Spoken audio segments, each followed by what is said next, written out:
Cette vidéo présente le témoignage des personnes en insertion intégrées dans les dispositifs Agir pour son avenir professionnel du territoire de Grand Nîmes.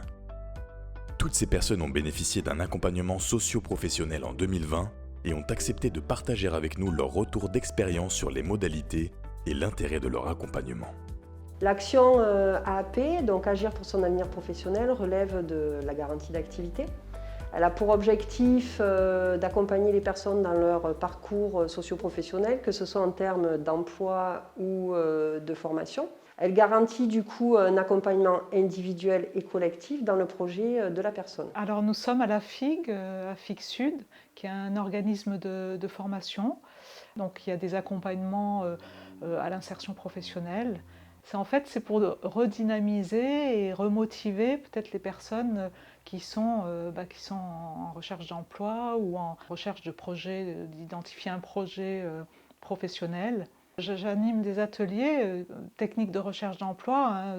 Donc là aussi, c'est en fonction des personnes qui en ont besoin. En sortant d'ici, alors j'espère, je pense et je l'aurai. Je ferai une formation en gestion de la paie et ressources humaines et j'espère de tout mon cœur que j'aurai un travail dans ce domaine.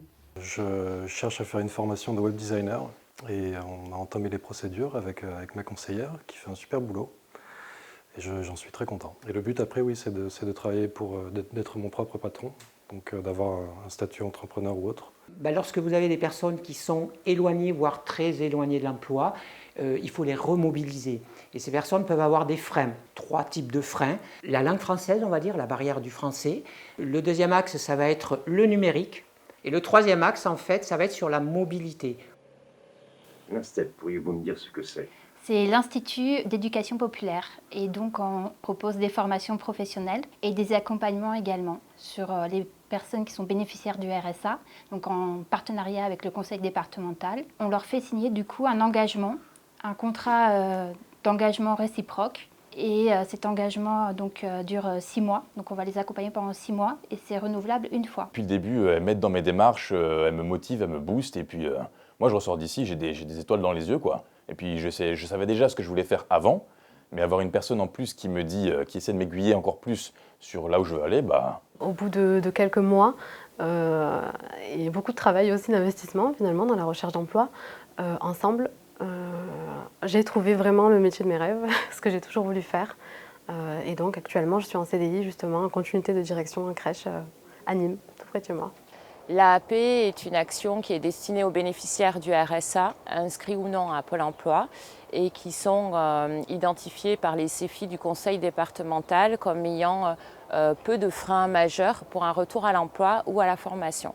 Là, je travaille sur mon CV, je vais démarcher des entreprises pour me réorienter professionnellement parce que je suis en restauration, mais avec le confinement, il n'y a plus de travail et l'association m'aide bien au niveau de mes démarches, la confiance en moi également.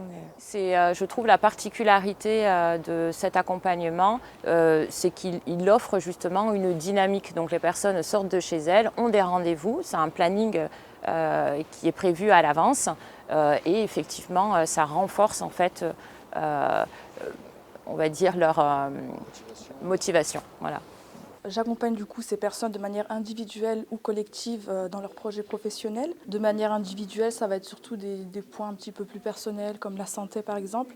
Et de manière collective, ça va être la création de CV, de l'aide de motivation. Voilà, on s'adapte vraiment à la situation des personnes que l'on reçoit. Les entretiens collectifs vont permettre à ce qu'ils s'entraident, se motivent, interagissent.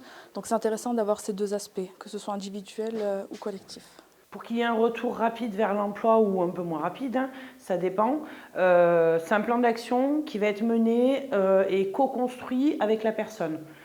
On essaye d'évaluer le potentiel du projet professionnel de la personne et surtout on vérifie s'il est réaliste et réalisable. Ça m'a aidé à m'indiquer les entreprises qui cherchaient, ça m'a indiqué les services sociaux qui pouvaient m'aider dans ma démarche personnelle vis-à-vis de ma situation par rapport à la garde de ma fille qui est en bas âge.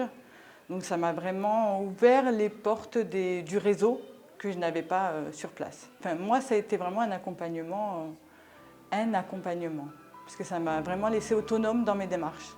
Ces actions menée au sein du programme départemental d'insertion mis en place par le Conseil départemental du Gard, se déroule dans le cadre de la stratégie nationale de lutte contre la pauvreté, intégrée au plan pauvreté.